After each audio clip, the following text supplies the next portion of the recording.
Hi hello, ನಾನು ನಿಮ್ಮ M D Rafi ಮಾತಾಡೋದು. ಏನಪ್ಪ ಇವತ್ತಿನ ಕೆಲಸ ಅಂದರೆ ಪೈಪು ಥ್ರೆಡ್ ಹೋಗಿದೆ, ಅದನ್ನು ಇವಾಗ ಹಾಕಬೇಕು. ಇದೇ ಪೈಪು ತೋರಿಸ್ತೀನಿ ನೋಡಿ.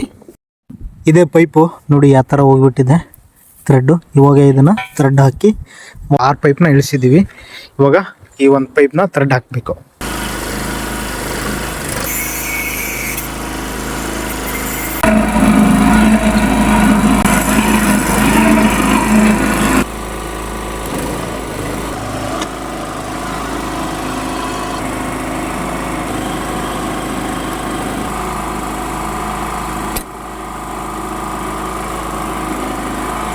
ಪೈಪ್ನ ಥ್ರೆಡ್ ಹಾಕಿದ್ದಾಯಿತು. ಇವಾಗ ಪೈಪ್ನ ಇಳಿಸೋದು. ಓಕೆ, ಇದೇ ಥರ ವೀಡಿಯೋಸ್ನ ನೋಡ್ತಾ ಇರಿ. Okay, thanks.